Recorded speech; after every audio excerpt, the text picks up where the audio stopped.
وہ سنگ دل عورت یہ کہہ کر چلی گئی تھی جبکہ پیچھے اشنال ان کی دوسری کلاس ہونے سے پہلے ان کے پیچھے گئی تھی۔ اسے اپنے بے عزت ہونے کا ڈر تھا۔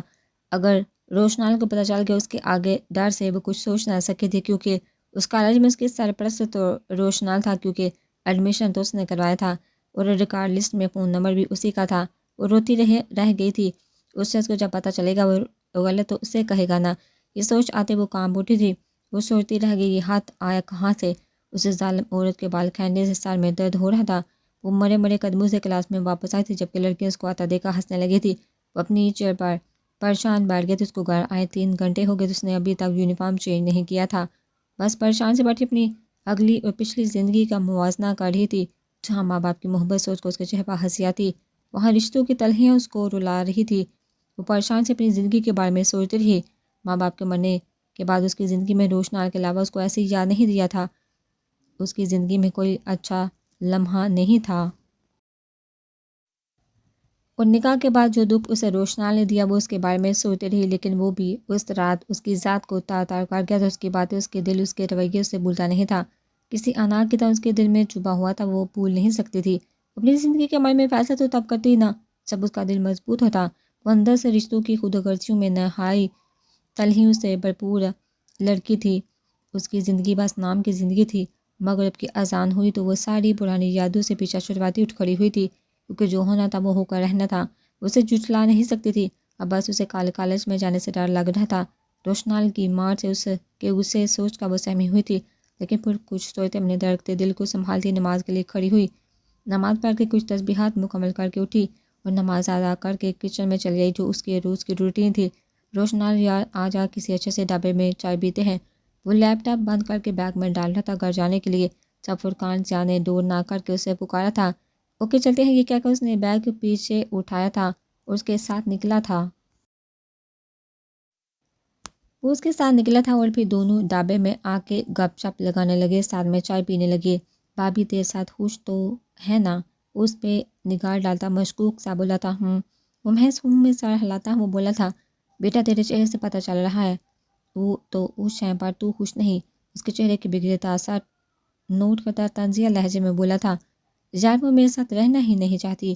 میں اس کے پاس سے بھی گزروں تو اس کے لہجے میں حقارت ہوتی ہے۔ میں اس کی طرف دیکھوں بھی تو اس کا بس نہیں چلتا میری آنکھیں نکالے۔ میں اس کی ذات کو ڈسکس نہیں کر رہا تیرے ساتھ، لیکن جگر صاحب بتاؤں، وہ اب مجھ سے کنارہ کشی کرنا چاہتی ہے۔ میں اسے چھوڑنا نہیں چاہتا، لیکن وہ میرے ساتھ رہنا نہیں چاہتی۔ روشنال دھیما لہجہ لیے بولا تھا، یہ بات تجھ سے خود باپی نے کہی ہے۔ وہ چائے کی آخری چسکی لیے بولا، اس کی آنکھیں بتاتی ہیں۔ وہ چائے کے سپ کے ساتھ ہلکے سے انگلی بجاتے اذیت ناک لہجے میں بولا، جیسے اپنا درد چھپا رہا ہو۔ میرے سامنے تو رانجا بن جاتا ہے، ذرا یہ بیکاری بھابھی کو دکھا۔ وہ اس کو ڈانٹا ہنس کا بولا تھا، یار میں ہوں ہی ایسا، مجھ سے میٹھے لہجے میں بیقراریاں دکھائی نہیں جاتی، اور یہ مٹھاس میری زندگی کا حصہ نہیں۔ وہ بے بس سا بولا تھا، تجھے پتہ ہے میری شادی کو 11 سال ہو گئے ہیں۔ 6 سال میں نے ایک دن تیری بھابھی کو غصے میں تھپڑ مارا تھا۔ اس ایک بدلے کے تھپڑ میں وہ پورا مہینے میں کے رہی تھی۔ میرے سالون نے علیحدہ سے میری بےعزتی کی۔ سسر نے تو اتنی عزت کی کہ آج تک بھول نہیں سکا، لیکن پھر بھی وہ اس تھپڑ کو نہیں بھولی۔ وہ ابھی تک اس تھپڑ کے بدلے لیتی ہے۔ وہ اس ایک تھپڑ کو نہیں بھول پا رہی۔ حقیقت تو یہ ہے، ان عورتوں کو نرمی سے پتھر پھول لگتا ہے، غصے سے مارا گیا پھول بھی پتھر لگتا ہے۔ وہ بھول نہیں سکتی۔ عورتیں میٹھے لہجوں کی محبوب ہوتی ہیں، ان کو نرمی سے چلانا پڑتا ہے۔ سختی سے بات کرو تو وہ ٹوٹ جاتی ہیں۔ عورت اپنے شوہر پہ ہی غصہ کرتی ہے، اس کے سامنے روتی ہے، اپنا آپ اسے منواتی ہے۔ سچ بات میں تیری بھابھی سے نہیں ڈرتا، اس کی ناراضگی سے ڈرتا ہوں۔ اور عورت بھی لڑ جگر کر اپنا آپ منواتی ہے۔ اسے پتہ ہوتا ہے کہ اس کا شوہر اس کی بات سنے گا، سمجھے گا کہ اسے اس پر مان ہوتا ہے، پر تو میری بات نہیں سمجھ رہا۔ سمجھے گا یار، قسم سے تیری کہانی سن کے مجھے رونا آ گیا ہے، پر پہلے فون اٹھا لے پھر مجھے لیکچر دے لینا۔ اپنے اس لیکچر کے چکر میں یہ ہی بھول گیا کہ پچھلے 5 منٹ سے تیرا فون بج رہا ہے۔ روشنال کو اس کی باتیں دل میں کھوبتی ہوئی محسوس ہوئی تھی، پر اس نے مذاق میں ٹال دیا تھا۔ کچھ دیر میں ہی وہ اس کے ساتھ ہی گھر کے لیے نکلا تھا۔ وہ آج نارمل موڈ میں گھر آیا تھا، لیپ ٹاپ کمرے میں رکھتا وہ باہر لاؤنج میں آ کے بیٹھ گیا تھا۔ کچن میں سے کھانے کی اشتہا انگیز خوشبو آ رہی تھی، لیکن وہ کچن میں نہیں گیا تھا۔ ہمیشہ کی طرح وہ کچن سے غائب تھی۔ اسے پتا تھا وہ نماز عشاء پڑھ رہی ہوگی، اس لیے خاموشی سے صوفے پہ اپنے بازو کو سار کے پیچھے دے کر لیٹنے والے انداز میں بیٹھا اور آنکھیں مون لی تھی۔ اس کی ایک جھلک دیکھنے کے لیے وہ باہر بیٹھا ہوا تھا، لیکن وہ تھی نکلنے کا آنے کا نام نہیں لے رہی تھی۔ کچھ سوتا وہ اٹھا تھا اور اس کے روم میں چلایا تھا۔ جو نماز پڑھ کے فارغ ہوئی تھی، اس کا اندازہ دے کر من میں چڑھا کے تھی، آپ کو نہ کر کے آنا چاہیے تھا، ایسی کسی کی اجازت کے بنا اندر نہیں آنا چاہیے۔ وہ نماز کو طے کرتے ہوئے سنجیدگی سے بولنے لگی تھی، وہ ہیلو محترمہ، کسی تو کہہ سکتا ہوں کہ نہ کر کے جانا چاہیے، لیکن تم میری بیوی ہو، تم میری زندگی میں بنا دستک کے گھس آئی ہو، میں بڑی مشکل سے تمہیں قبول کر رہا ہوں۔ اس کے لہجے میں شرارت تھی۔ تو دے دیں طلاق، نہ کرے قبول۔ وہ پھٹ پڑی تھی۔ صبح کے واقعے کو سوچ کر وہ پہلے ہی پریشان تھی، اب اس کی اس بات پہ وہ برداشت نہیں کر پائی۔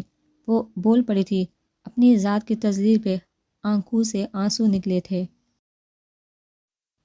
مزاق کر رہا ہوں یار، ہر وقت ہوا ہوا کیوں رہتی ہو؟ اس کے روئے گلابی چہرے کو دیکھ کر مبہوت ہو کر رہ گیا تھا اور اس کی طرف بڑھا تھا۔ آپ کے لیے کھانا بنا دوں، بھوک لگ رہی ہوگی نا آپ کو؟ اس کو اپنی طرف آتا دیکھ کر یہ کہہ کر سنجیدگی سے باہر نکل گئی تھی، جبکہ روشنال اس کے ایسے رویے پر لپیٹ کر رہ گیا تھا۔ وہ دروازے کی طرف دیکھنے لگ پڑا تھا جہاں سے وہ گزر کے گئی تھی۔ وہ فریش ہو کر کچن میں چلایا تھا اور آہستگی سے چلتا ٹیبل پر بیٹھ گیا تھا۔ روشنال اس کو دیکھنے لگا، جس کا دوپٹہ تو ہر وقت اس کے چہرے پر ہوتا تھا۔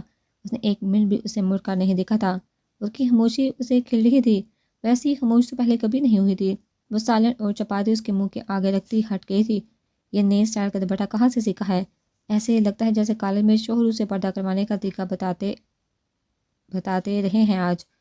وہ ایک طرف سے ڈھکے گال کو دیکھتے ہوئے بولا تھا۔ اس کی خاموشی کو توڑنے کی ہاتھ لطیف سا طنز کر گیا تھا۔ اس کے طنز پر کچھ نہیں بولی تھی۔ اس نے گال اس لیے چھپایا تھا کہ وہ اس کے چہرے پر تھپڑوں کے نشان نہ دیکھ لے، کیونکہ میم ثنا نے اسے جنگلیوں کی طرح مارا تھا۔ ان کے تھپڑوں کے نشان اس کے گال پر تھے۔ ادھر آ کے کھانا کھا لو میرے ساتھ۔ اس کو برتن سمیٹا دے کر اسے بلوایا تھا۔ میں کھا چکی ہوں، آپ کھا لے۔ وہ جھوٹ بول گئی تھی کیونکہ اسے پتا تھا وہ شخص زبردستی بھی اسے اپنے ساتھ بٹھا کر کھلائے گا۔ اس کے بعد خاموشی سے کھانا کھانے لگا۔ اس نے ساس پین میں پانی رکھا تھا چائے بنانے کے لیے۔ اچھا بات سنا، مجھے چائے میرے کمرے میں دیا نا، میرا کام پینڈنگ پڑا ہوا ہے، وہ کرنا ہے۔ وہ یہ کہہ کر چلا گیا تھا، جبکہ پیچھے اشنال گہری سانس لیتی چائے کی طرف متوجہ ہوئی تھی۔ 10 منٹ میں وہ چائے لی اور نہ کیا تھا۔ اس کی اجازت پا کر وہ اندر آئی، جو بہت بزی دکھائی دے رہا تھا۔ چائے رکھ کر جانے لگی۔ جب وہ بولا تھا، آج تمہارے کالج سے فون آیا تھا؟ کل بلوایا ہے، کالج میں کوئی میٹنگ وغیرہ تو نہیں؟ وہ اس پہ لیپ ٹاپ سے نظریں ہٹا کر گمبھیر باری لہجے میں بولا تھا۔ جی۔ وہ حیرانگی سے کامتا دل لیے مڑی اور اسے دیکھا۔ اشنال بہت کی باری مگر گمبھیر آواز سن کر اس کا ننھا سا دل خوف سے کانپا تھا۔ اس کا سر جو پہلے ہی گھوم رہا تھا، اس کی بات سن کر وہ اپنا سر ہاتھوں میں تھام گئی تھی۔ اس سے پہلے وہ گرتی روشنال بہت جلدی سے بیٹھ سے اٹھا۔ اس کی اٹھتی رنگت دیکھ کر اس نے اسے بازو میں تھام لیا تھا۔ اشنال، کیا ہوا ہے؟ اس کے چہرے کو تھپکتا اسے بیڈ پر بیٹھا گیا تھا۔ وہ اس کی اڑی رنگت، اس کا خوف سے پلا پڑتا چہرہ دیکھ کر بوکھلا گیا تھا۔ اس کو پانی پلا تاکہ اس کے چہرے کی رنگت بحال ہو۔ وہ سمجھ نہیں پا رہا تھا وہ ڈر کیوں رہی ہے۔ آپ ٹھیک ہو؟ اس کی تھوڑی سی بہتر حالت دیکھ کر وہ نرم لہجے میں بولا تھا، پلیز چھوڑ دے مجھے، میں نے سونا ہے۔